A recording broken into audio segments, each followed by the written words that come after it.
Alléluia. Emmanuel. Alléluia. Alléluia. Emmanuel. Son nom Emmanuel. Dieu est au milieu de nous. Dieu est avec nous. Alléluia. Dieu est ici maintenant. Dieu est en nous. Alléluia. Alléluia. Emmanuel.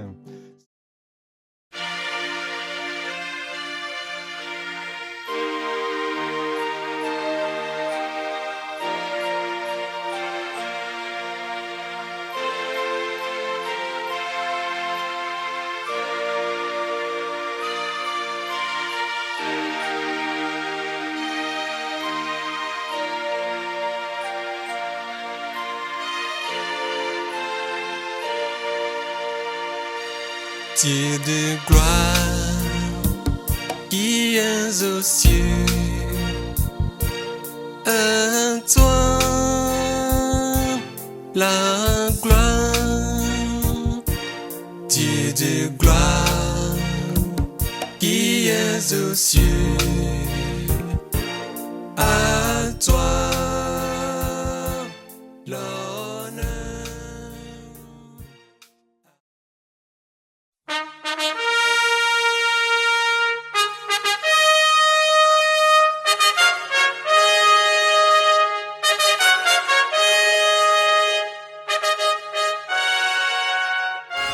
Alléluia, alléluia, alléluia. Shalom, shalom. Pour cette 8e partie, nous allons vite entamer. Alléluia. Gloire soit rendue au Seigneur pour cette continuité. Tu avais des conflits avec quelqu'un que tu haïssais dans ton cœur, et que voilà, la personne est décédée. Le jour, par exemple, qu'elle est morte, tu t'es réjoui. Alléluia.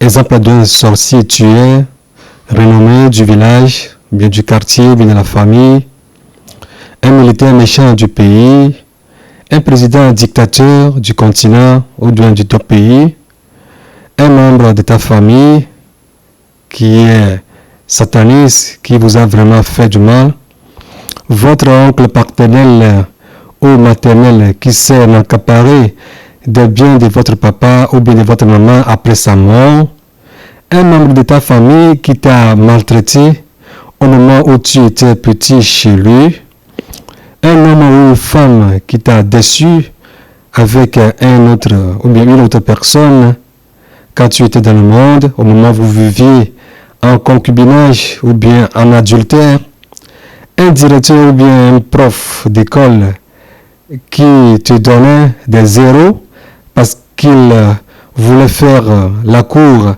à une fille avec qui tu vivais toi aussi en fornication, quelqu'un qui a bouffé ton argent au moment de tes démarches pour la réception de ton visa, de la demande de visa, sachant que toi aussi tu passais par des voies illégales pour l'obtention de soi-disant visas, une nation ou bien un pays qui a refusé de te reconnaître en tant que réfugié politique, sachant que toi aussi tu mentais grandement au compte de ton pays. Exemple, ils vont le voir, ils ont refusé de me donner du séjour, etc. Meurtrier. Meurtrier. La Bible dit qu'aucun meurtrier n'ira au ciel. Alléluia. Si tu les hais, même si ces gens-là sont morts, et tu continues toujours à les haïr, mon frère, ma soeur, si la tempête sonne, tu ne peux pas être enlevé parce que tu hais, tu es en train de haïr. Même quelqu'un qui est encore mort, quelqu'un qui est en enfer, peut-être maintenant tu es encore en train de le haïr. Alors repens-toi. 1 Jean chapitre 3 verset 15, 1 Jean chapitre 2 verset 11, 1 Jean chapitre 2 verset 9. Celui qui hait son frère est un meurtrier. Alléluia. Celui qui hait son prochain est un meurtrier. Si tu, par exemple, tu haïssais ton papa, si tu haïssais ta maman avant sa mort, et tu continues toujours à parler mal d'elle, ou bien à parler mal de lui, au moment où tu écoutes ce message, je t'invite à te repentir. Repens-toi. Pardonne-la. Pardonne-lui. Pardonne-leur. Alléluia. La seule chose qu'on ne peut plus faire, on ne peut plus prier pour eux, pour qu'elles, ou bien qu'ils se repentent. Mais la seule chose qui nous reste à faire, c'est de les pardonner. Comment veux-tu que tu ailles en enfer à cause de quelqu'un qui est déjà mort, ou de quelqu'un qui est déjà morte? Prenons ce message au sérieux. Si un des membres de la famille t'a fait du mal et que à ce moment, si tu es dérangé ou bien tu n'arrives pas à le pardonner, tu continues toujours à parler mal de lui ou bien d'elle, pardonne-le. Pardonne. La Bible nous dit que si nous pardonnons les autres, le Seigneur va nous pardonner aussi. Mais si nous ne voulons pas pardonner les autres, nos péchés aussi ne seront plus pardonnés. Alléluia. Ceux qui savent faire les nages avec leurs enfants dans les piscines, avec leurs enfants, ou qui conduisent leurs enfants à aller faire de tels actes, n'ont qu'à arrêter. Ce sont les actes illicites de nudité, de la débauche, d'adultère, de la fornication. Les gens sont dans des maillots de bain, hommes comme femmes, laissant tout dehors. La vie de Sodome et de Gomorrhe. Repentez-vous si vous avez l'habitude d'amener vos enfants dans les piscines. Allez voir ce qui se passe dans les piscines, sur les plages, que ce soit en Europe, en Afrique, aux États-Unis, en Chine. C'est terrible ce qui se passe sur les plages, la nudité. Les enfants sont nus, les parents sont nus, tout le monde est nu à la plage. Bien-aimé, si tu es dans cette situation, si la trompette sonnait, pourrais-tu être enlevé?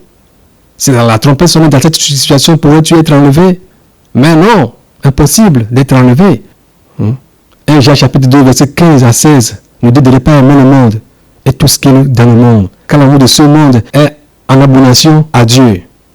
L'amour de ce monde est en abomination à Dieu. N'aimons pas ce monde. Ne prenons pas part à ses œuvres.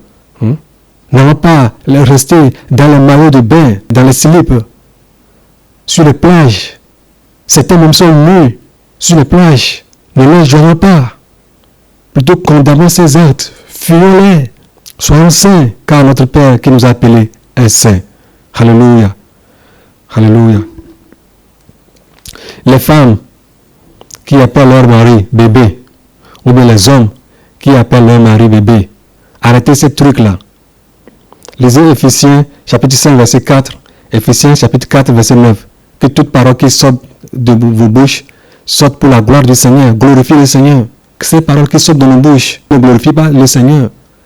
Nous les appelons des blagues. Non. C'est sérieux. Devant le Seigneur, il n'y a pas de blagues. Soyons sérieux. Contrôlons nos langues, nos paroles. Qu'il y a vie et esprit dans nos paroles. Que ce qui sort de nos bouches fortifie. Alléluia. Arrêtons les blagues. Comment peux-tu appeler ton mari bébé? C'est impossible. Ou bien ta femme bébé. Alléluia. Contrôlons nos bouches. Les pasteurs, évangélistes, prophètes, alléluia, prédicateurs, enseignants, docteurs, qui demandent de l'argent aux frères et sœurs pour la consultation. Alléluia. Au moins quand même, je ne sais pas, en Occident aujourd'hui, il y a des centres sociaux qui sont gratuits. Tu peux aller consulter un assistant social ou bien une assistante sociale. Une consultation dans le cadre de, par exemple, la médiation. Comment gérer ta vie quotidienne au niveau de tes factures, au niveau de tes revenus. Ce qui est gratuit. Aujourd'hui, au moins, l'État, le monde a mis en disposition de la population ces trucs-là.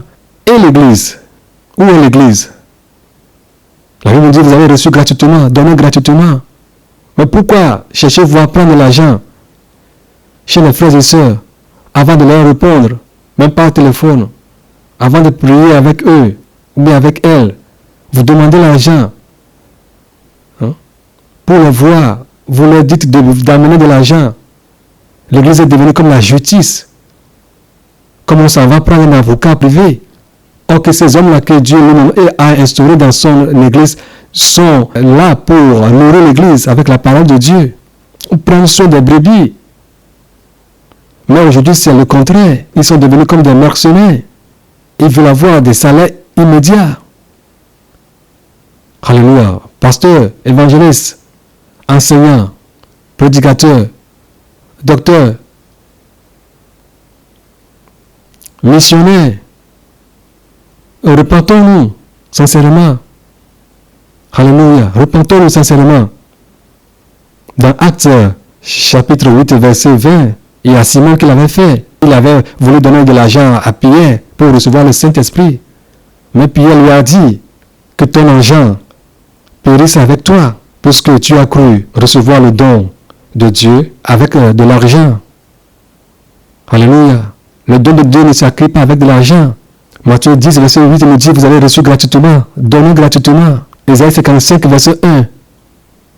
On parle de la gratuité de la parole de Dieu. Pourquoi voulez-vous acheter ce qui n'est pas vendable, ce qui est gratuit? Pasteur, pourquoi tu veux vendre la parole de Dieu? Évangéliste, pourquoi tu veux vendre la parole de Dieu? Alléluia. Repentons-nous. Nous devons un jour rendre compte de tous nos actes, de tout ce que nous faisons. Alléluia. Que le Seigneur Jésus-Christ vous bénisse.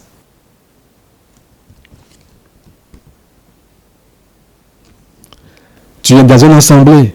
Tu sais que ce pasteur-là n'est pas appelé par Dieu. Mais tu es là-bas. Tu continues à donner les offrandes. Madame, monsieur, vous êtes en train de financer le royaume de Satan. Tu sais très bien qu'il n'est pas appelé par Dieu. Je dis que tu sais. Au nom de la sainteté, qu'est-ce qu'il dit? Au nom de la sanctification, qu'est-ce qu'il dit? Au nom de la justice, qu'est-ce qu'il dit? Au nom de la vérité, qu'est-ce qu'il prêche? Quand même, tu dois le savoir. Si la personne est appelée ou pas, tu dois le savoir. La Bible nous dit que les mauvais arbres ne porteront jamais de bons fruits. Chaque arbre est reconnu par son fruit. Tu le sais très bien. Mais quand même, pourtant, tu es là-bas. Et tu continues à faire des offrandes, à faire quoi que ce soit là-bas, à supporter le royaume de Satan. Monsieur, madame, si vous êtes là-bas et vous êtes en train de faire de tels actes, repentez-vous. Que vos propres agents ne vous amènent pas en enfer. Ceux qui font les cotisations familiales pour les enterrements. Mesdames et messieurs, j'ai dit bien les cotisations familiales. Je pense que j'ai déjà brossé cela dans la vidéo 5 ou bien 6. Je pense que j'ai déjà brossé cela. Fuyez tous ces trucs-là. Je ne vais plus aller encore en détail. Fuyez ces trucs-là. Si tu as déjà fait ces cotisations-là, sors de ces groupes-là. Abandonne ces trucs. Et si les gens ont déjà cotisé pour toi, fais la restitution le plus tôt possible. Et sors de ces trucs-là.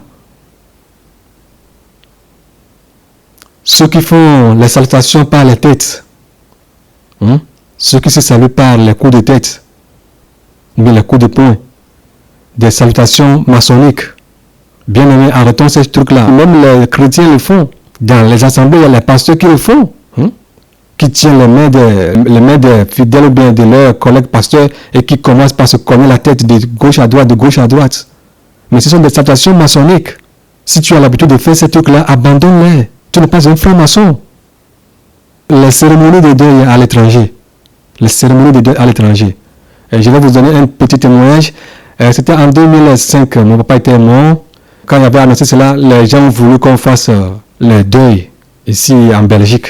Mais j'ai dit quoi? Moi j'ai refusé. Les cérémonies de deuil. On a dit qu'on doit faire les cérémonies de deuil. Mais j'ai dit quoi? Cérémonie de deuil. Quelqu'un qui est mort au Togo. Moi je vais faire les cérémonies de deuil ici en Belgique ici. Oh, chrétiens, sortons de ces abominations. Cérémonie de deuil, quelqu'un qui est mort là-bas. Tu vas faire deuil ici. Où est-ce que cela est écrit dans la Bible? Dites-moi. C'est de l'idolâtrie pure. Alléluia. C'est de l'idolâtrie pure. Si tu es sur le point de faire de telles choses, repens-toi. La personne est morte, elle est morte. Peut-être elle est en enfer maintenant en train de crier. Toi, tu commences à faire des cérémonies de deuil ici, demander aux gens de te donner quoi que ce soit, je ne sais pas. Mais au nom de quoi on fait cela? Au nom de quoi? Dites-moi. Franchement, au nom de quoi on fait ces cérémonies de deuil-là? Même si tu étais au pays, est-ce que tu vas faire ces deuils-là? Non. Quand le Seigneur Jésus-Christ est mort, est-ce qu'on a fait ces deuils-là? Quand Ananias et Saphira sont morts, est-ce qu'on a fait le deuil pour eux? Quand Étienne était mort, est-ce qu'on a fait le deuil pour lui? Les apôtres qui sont morts, est-ce qu'on a fait leur deuil? Certains ne sont même pas morts en Israël. Est-ce qu'on a fait leur deuil en Israël? Est-ce que les chrétiens ont fait leur deuil? Pose-toi la question, où est-ce que cela est écrit dans la Bible? Avant de commencer à faire n'importe quoi. C'est de l'idolâtrie. Ça, c'est le monde qui le fait. Vous voyez ce que le monde a transféré, importé dans l'église. Vous voyez ce que le monde a importé dans l'église. Et les chrétiens les suivent aveuglement, allant directement en enfer. Repentons-nous. Craignons Dieu. Sincèrement, craignons Dieu. Alléluia. Je m'avais adressé ce message aux frères et sœurs. Tu rêves en tout temps, en tant que femme, que tu as le pénis. C'est-à-dire que tu es homme, mais tu es une femme. Mais tu rêves, dans tes rêves, tu vois que tu as le pénis, ou bien que tu es homme. Est-ce que tu as parfois ces rêves? Ou bien tu es un homme, tu rêves que tu es femme. Alléluia. Je m'avais te dire ceci. Au passé, tu avais commis certaines choses, certaines vies. C'est-à-dire avec ton mari, ou bien avec celle ou bien celui avec qui vous viviez dans l'adultère, la fornication. Tu montais cet homme-là. Tu montais cet homme-là en tant que femme. Tu le montais comme homme. Et lui aussi était fier de cela. Tu menais sa vie. Peut-être après avoir écouté le message de la sainteté, tu t'es repenti. Mais cet esprit-là continue toujours à t'utiliser. C'est-à-dire que tu as encore cet esprit-là en toi. Ma soeur, je m'avais te donner ce conseil que tu as besoin de la délivrance. Tu as besoin de la délivrance. Si tu as ces rêves, sache-le que tu as ces démons de la transsexualité en toi. Parce que quand toi, un homme, ou toi, une femme, tu commences à monter un homme, tu deviens comme un transsexuel. Hein? C'est-à-dire ceux qui sont en physique aujourd'hui, qui sont des hommes, tu vas voir certains hommes, on enlève les organes génitaux, on met des trous là-bas. Et puis on va le mettre des seins siliconés et changer sa voix. Quand tu le vois, tu croirais que c'est une femme, mais c'est un homme. C'est un transsexuel. C'est une traversée. Quand tu commences à vivre cette vie avec ton mari, ou bien avec ta femme, que ce soit en mariage ou bien dans le mariage, famille chrétienne, pas chrétienne, vous avez cet esprit qui est au milieu de vous. Quand tu as ces rêves, madame, quand tu as ces rêves, monsieur, je te demande de chercher un homme de Dieu qui puisse t'aider à être délivré de ce mauvais esprit qui est en toi, qui t'utilise. Alléluia. C'est sérieux. Si vous avez ces rêves, repentez-vous. Repentez-vous. Ou bien si tu es encore en train de commettre cette vie, cette débauche, repens-toi. C'est la raison pour laquelle tu te vois comme homme en tant que femme. Ou bien femme en tant qu'homme. Dans la chair, tu as un autre organe. Mais en esprit, tu as un autre organe. Parce que tous ces actes-là, il y a des démons qui sont derrière. Quand vous parlez aux gens, les gens vont vous dire, oh, arrêtez ces choses-là. Est-ce qu'on est des fermiers, on est des villageois, on ne va plus faire telle chose à nos femmes, on ne va plus les caresser, on ne va plus les monter. Mais c'est la pornographie qui est importée à l'église aujourd'hui. On enseigne ces trucs-là. Vous allez voir dans les magasins, soi-disant, librairies chrétiennes, ils ont ces livres-là. Ils ont ces livres-là. On enseigne ça dans les assemblées aujourd'hui. Je l'ai dit dans la vidéo précédente. On enseigne ces abominations-là dans les assemblées aujourd'hui. Ce sont des trucs qu'on enseigne aujourd'hui dans les assemblées. Et les gens sont fiers. Si vous êtes dans ces trucs-là, sortez-vous-en. Sortez de là. Abandonnez ces pratiques. Alléluia. Alléluia. Et si vous rêvez aussi que parfois vous avez encore des faux cheveux sur vos têtes, vous les femmes, je m'adresse aux sœurs. Si vous continuez à rêver, vous avez enlevé vos cheveux, vos faux cheveux, vous avez enlevé vos mini-jupes, mais vous continuez toujours à rêver que vous avez des faux cheveux sur vos têtes, ou bien vous êtes dans des mini-jupes. Et ce sont des esprits qui sont derrière ces trucs-là. Alors, je vous demande de prier. Je vais vous donner un témoignage d'une sœur. Je ne vais pas appeler son nom. Quelques jours, elle m'a appelé. Elle m'a dit, Isidore, j'ai tel rêve. Je vois toujours que j'ai encore des faux cheveux sur ma tête, ou bien je me tresse encore avec des mèches. Je lui ai dit, ma soeur, est-ce que réellement tu t'es repenti? Elle me dit oui. Est-ce qu'on t'a forcé d'enlever les faux cheveux? Elle me dit non. Est-ce que tu es fier d'avoir enlevé tes faux cheveux? Elle me dit oui. Est-ce que tu regrettes ton passé? la vie de débauche que tu menais, est-ce que tu regrettes actuellement cette vie? Elle me dit, oui, je regrette cette vie. Je dis, alors, prie et demande au Seigneur de t'aider à ne plus avoir ces rêves. Elle continue à me dire, je continue toujours à avoir ces rêves. Je lui ai posé la question, quand tu vois les gens porter les faux cheveux, est-ce que tu es fier? Elle me dit, oui, des fois, quand je vois ça, ça m'attire. Mais je réprimande l'esprit là dans mon cœur. Je réprimande l'esprit là dans mon cœur. Je lui dis, ah, ma soeur, il y a la convoitise qui est un peu là. Alors, pour ton cas, prions pour la convoitise. Pour que le Seigneur puisse te délivrer de la convoitise. Alléluia. Parce que la convoitise nous conduise au péché. Et le péché nous conduit à la mort. C'est ce que nous dit la Bible. Alléluia. On a commencé à prier. Mais elle continue toujours à avoir des rêves là. J'ai dit, ma soeur, on va jeûner. On va demander au Seigneur de nous montrer ce qui ne va pas. Quand nous fûmes mis en jeûne, quelques jours plus tard, elle a eu une vision. C'est là où le Seigneur lui a montré que les faux cheveux qu'elle mettrait sur sa tête, c'est-à-dire les tissages qu'elle faisait, les doublures, les raccords qu'elle faisait avec ses cheveux naturels, que même quand elle avait laissé ses faux cheveux, qu'il y a encore des fibres de ces faux cheveux-là qui sont encore dans ses cheveux. Il y a encore les fibres, les anciennes fibres de ces faux cheveux-là sont encore jumelées avec ses cheveux. Et alors elle m'a appelé, elle me l'a dit, que c'est ce que le Seigneur lui a montré. Il a dit, Alléluia. Ma soeur, ce que tu vas faire, achète une tondeuse, fais le rabais de tes cheveux, enlève les anciens cheveux là.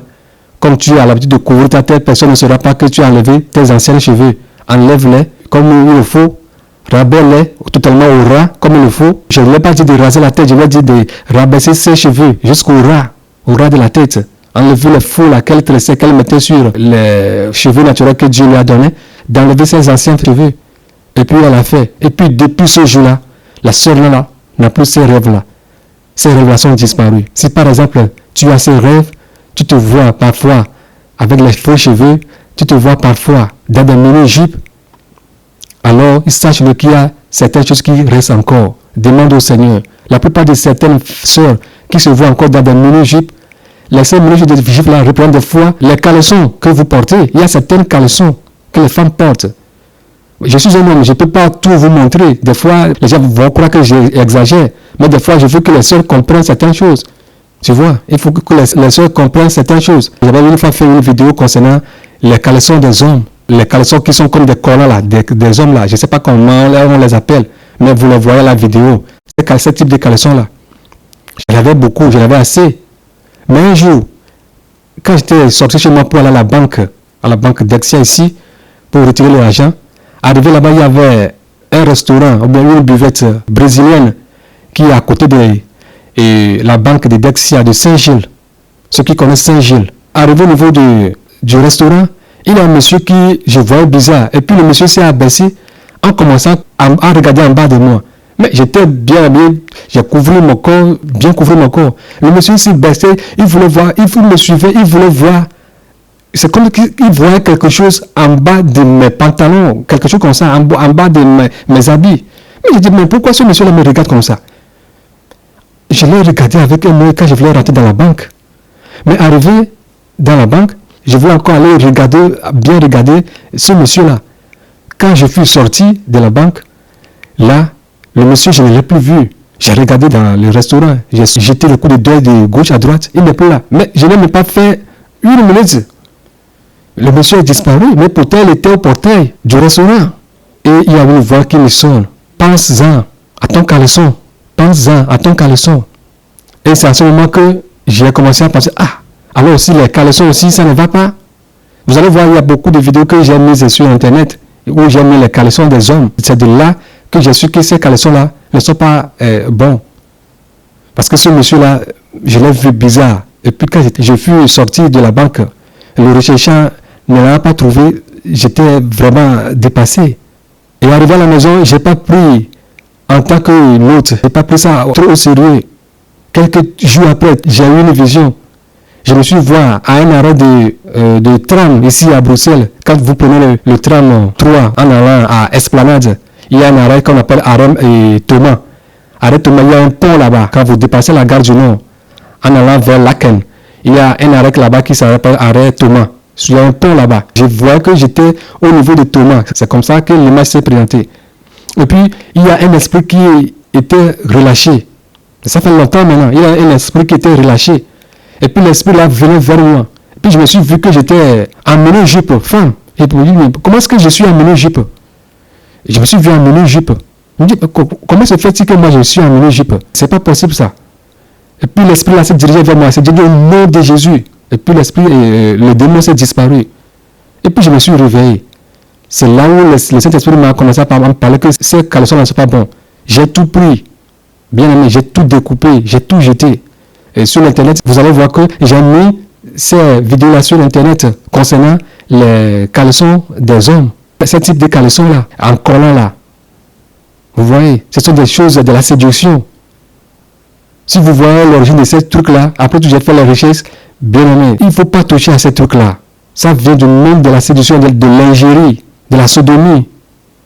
Ce sont les PD qui utilisent ces trucs-là. Ou bien les gens qui font la pornographie. Allez voir les centres de pornographie. Ils ont tous ces caleçons-là qui sont là.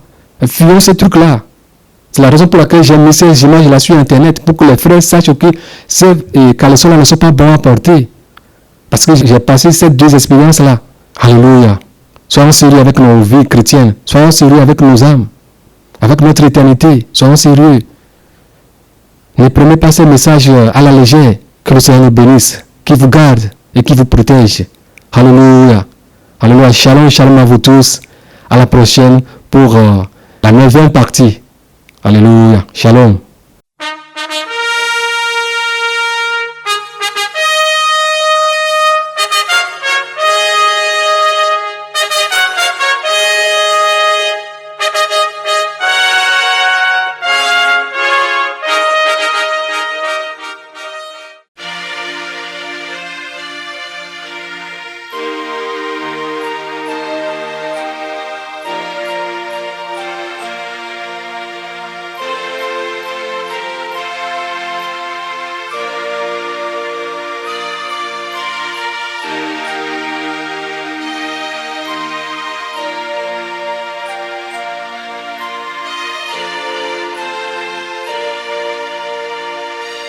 Dieu de gloire qui es aux cieux,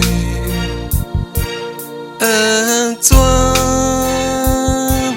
la gloire. Dieu de gloire qui es aux cieux, à toi l'honneur, à toi la gloire, à toi la puissance céleste, à toi la gloire, à toi l'honneur. Dieu de gloire qui es aux cieux, à toi la gloire. Dieu de gloire qui es aux cieux, à toi l'honneur, à toi la gloire, à toi la puissance céleste, à toi la gloire, à toi l'honneur. Puissance, puissance à notre Dieu qui est sur le trône. Je t'adore. Puissance, puissance à notre Dieu qui est sur le trône. Alléluia.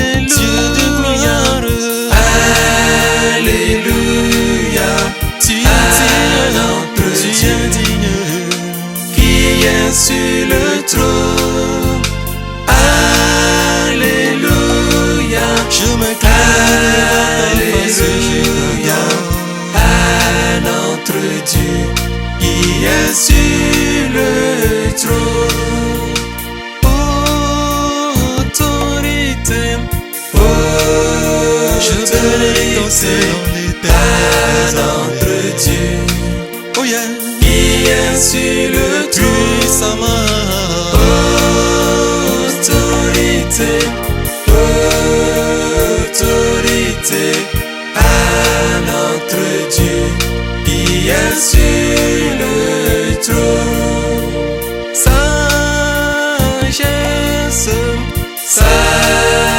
Sagesse à notre Dieu qui est sur le trône. Sagesse, sagesse à notre Dieu qui est sur le trône. gloire et majesté, Gloire et majesté à notre Dieu infiniment. qui est sur le trône. Gloire et majesté, gloire et majesté à notre Dieu qui est sur le trône. Reconnaissance,